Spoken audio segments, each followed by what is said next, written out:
Hello, fellow comic book lovers, collectors, and aficionados. Vin Crew here with a weekly bitch. Fighting a cold, so I'm going to see how this goes. Going to give it a try. We'll see what happens. But wanted to try to get something out this week. Yeah, I'm going to make it kind of quick if possible here, so not a lot of talking. But let's do the obligatory movie, TV, blah, blah, blah, blah, blah, that sort of thing. So this book here is getting some attention. Marvel Comics presents 19. This is the first appearance, the first full appearance of Damage Control. Now, Marvel Age Annual number 4 has several of the people from or a few of them, but they don't go ahead and name them or call them Damage Control as far as I know. But this is the first time they use the name Damage Control from what I'm understanding, which is in Marvel Comics Presents 19. Reason I'm bringing this up is that they are in talks of bringing this to a half-hour television comedy show. So this book is starting to get some attention on the eBay. So if you come across that for $1 or $2, I might suggest picking it up. All right. So the next episode of Flash is going to have a villain called Sand Demon, who's kind of similar to maybe Sandman and Amazing Spider-Man to some extent. His first appearance is in this book right here, Firestorm number 51. All right, another book, if you can find it for $1. Now, this book is probably going to cost you more than $1, but this is probably some of the coolest news I've heard in a while, is that HBO is in talks with the people to try to bring this to HBO as a serial. I don't know if it'll be weekly or what it'll be, but and I'm not sure if it's going to be before The Watchmen, whatever it's going to be. So, but they are in talks, HBO is, with bringing Watchmen to HBO. So that would be pretty cool in my opinion. All right. Negative Girl from Doom Patrol, who makes her appearance here in Showcase 94. She has been cast to appear in the Legends of Tomorrow. And what she's going to do is she's going to they're going to lend you to believe that, from what I'm understanding, that she's going to be maybe on the side of Vandal Savage, but a couple of the characters from the Legion, our Legends of Tomorrow, are going to vie for her affection and try to sway her to their side, if that makes sense. I know one of them is, I think it's Rip Hunter and Captain Cold. Could be wrong on those two characters. Please forgive me. All right. A character that was cast for Gotham is Eduardo Flamingo, or the Anti-Zorro. Makes his appearance in this book right here, Batman 666. Very cool cover to begin with. But like I said, he has been cast to make an appearance in Gotham from what I'm understanding. Now, probably the three things that are causing the most commotion is maybe not so much with this one, but the Prowler, who makes his appearance here in ASM 78, Hobie Brown, is actually going to be wearing the Spider-Man mask in... This is spoiler alert, I'm sorry, I should have said spoiler alert, but if you don't want to listen to this, fast forward a little bit. But Hobie Brown is apparently going to be wearing the Spider-Man mask in the new Amazing Spider-Man number 1. Who knows what that means? I don't, but all right. Guess what's back in fashion? Clone. Yay. Remember when this was in talks to be a television show and this book was $20 a pop and maybe even more?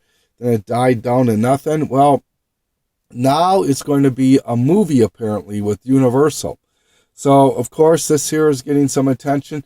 And there is some talks, Topher brought it up to people's attentions, that Clone's first appearance is in actually Walking Dead 103. I don't own 103 Walking Dead, but I'll keep my eye open for that. So, and there is a variant 103. So if you really want the first true appearance of Clone, it's in Walking Dead 103.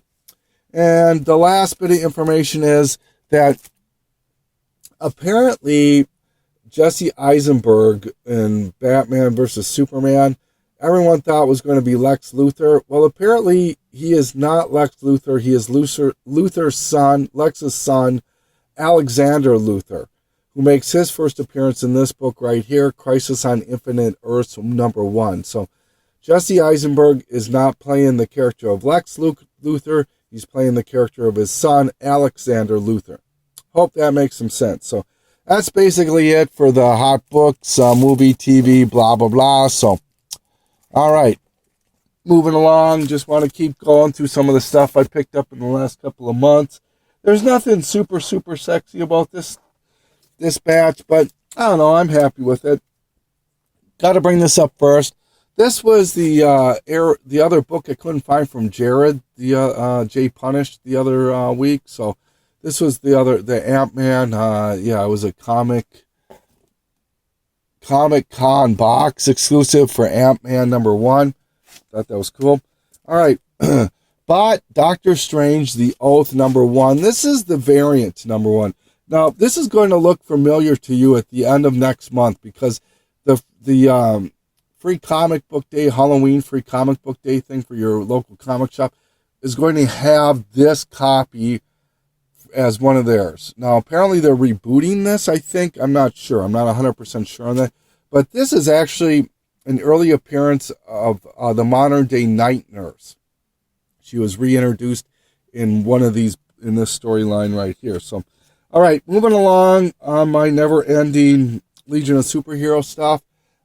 This picked up Superboy #86. It's a rough copy, but it's to be honest, this book doesn't appeal to me that much. The only importance is that it's the first appearance of Pete Ross, and it's the 4th appearance of the Legion of Superheroes. So none of that really means a lot to me, but it helps me with my Legion of Superhero runs. This is Superman 147. This is kind of important. This is the first appearance of the Legion of Supervillains. And this is the 7th appearance of the Legion of Superheroes. The 10th appearance of the Legion of Superheroes appears in this book right here, Superboy 93. Nothing really spectacular happens, but it's an early Legion of Superhero appearance. Now, this book here is pretty important. This is the 10th appearance of the Legion of Superheroes, and it's also the origin of several of the members' powers. And it appears in Superman Annual #4. All right. Here's a few more first appearances of people that are in the Legion of Superheroes. This is Adventure 301. Came out in 1962. This is the origin of Bouncing Boy, and it's the first appearance of Storm Boy. Makes his appearance right here. All right. Adventure Comics 303. It's the first appearance of Matter Eater Lad. He's one of my favorite characters. I like Matter Eater Lad. This is the first appearance of the Legion of Substitute Heroes, which includes Night Girl, Stone Boy, Chlorophyll Kid, Polar Boy, and Fire Lad, just to name a few. Makes their appearance here in Adventure Comics 306. And the last one I want to bring up is Adventure Comics 329. This is the first Bizarro Legion of Superheroes, but more importantly, it's the introduction, the first appearance of the Flight Rings, which all of the non-flying powered Legion of Superheroes wear. Brainiac 5 invented them so that they can fly. So this pretty much wraps up my key appearances for the Legion of Superheroes. I might be missing one or two. Once I get those, I will do a recap of all the Legion of Superheroes. It's really quite interesting if anyone's interested. All right. Animal Man #8, pick this up. This is the first appearance of the second Mirror Master. And I know Mirror Master is going to show up. I think it's in Flash. Not sure which version it's going to be, but I'm glad I have this one. Picked up an Aquaman 0. Very, very low print run. Tough book to find. All right. Picked up Mighty Avengers Special #5. This reprints Avengers 11. Where Spider-Man tries to join the Avengers. Found Avengers, the volume 4, number 13 of the Avengers. This is the Paul Renaud 1 in 20 X-Men Evolution covers. I've been picking up a few of these. This is the Jean Grey one. They're really pretty cool. I like these quite a bit. I really do. I've got a couple Thor ones, and I know I've got another one. So, this is the Batman 169, which is the second appearance of the Silver Age Penguin. believe it's 155 is the first Silver Age appearance of the Penguin. All right, just a couple of Frank Miller, All-Star Batman and Robin. This is the special edition to number 1, and this is the Frank Miller cover to number 2. Really like that story. That was a good story. This is the second appearance of Brainiac, which is in Lois Lane, number 19. And, you know, it's still a toss-up. People are still, I think more of the speculators are starting to jump on maybe that it's going to be Brainiac as the villain for the Justice League movie and not Darkseid to begin with. I don't know. No way of corroborating or substantiating that. Batman and Robin Adventures number 1. This does have a small little Harley Quinn on the cover. Been getting into Art Germ lately, and I'm really digging his stuff. And, you know, I love him. I love Michael Turner. I love Greg Horn, Alex Ross. But Art Germ is really starting to jump up here. And here are some of his stuff. Here's Birds of Prey number 2.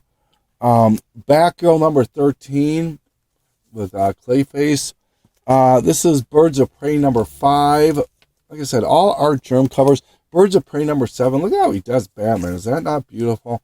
Birds of Prey number 8, I think that is. And number 9. That is one of my favorite covers right there. Very beautiful. So if you're into artist covers, I'd really suggest checking out Art Germ. I really would. Found another. This is issue 10 to From Hell. Always working on that run whenever possible. A couple of Green Lanterns. Always working on my run.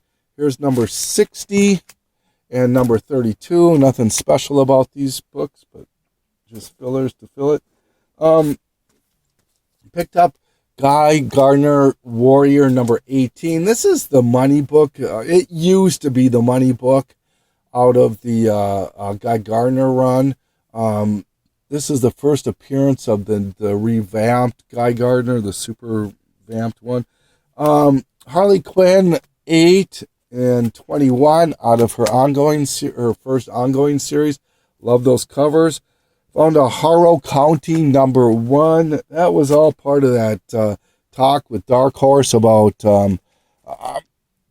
bringing some of their stuff to TV and movie and whatnot. So kind of cool.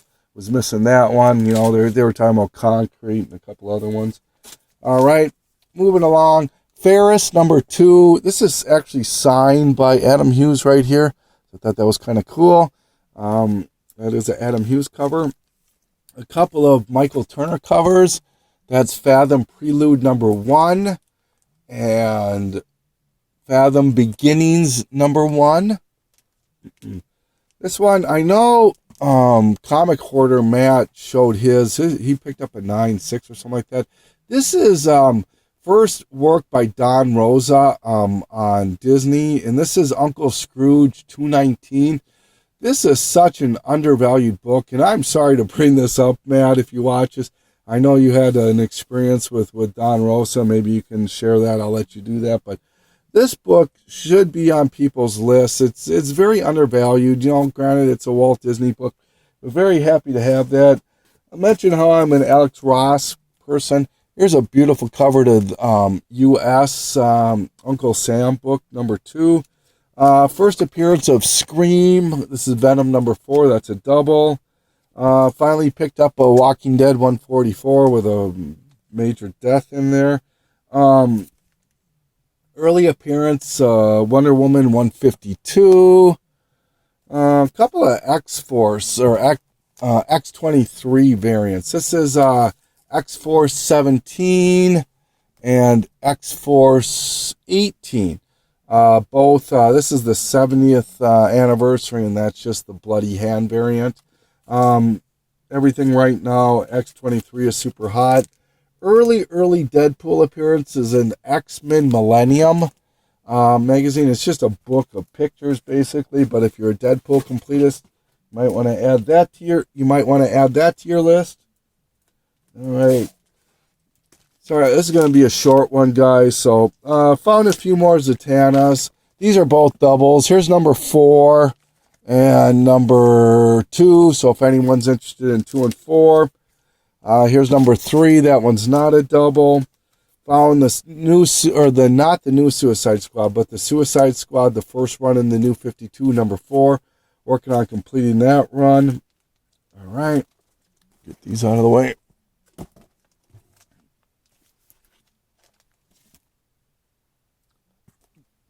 Okay, New Teen Titans number 10.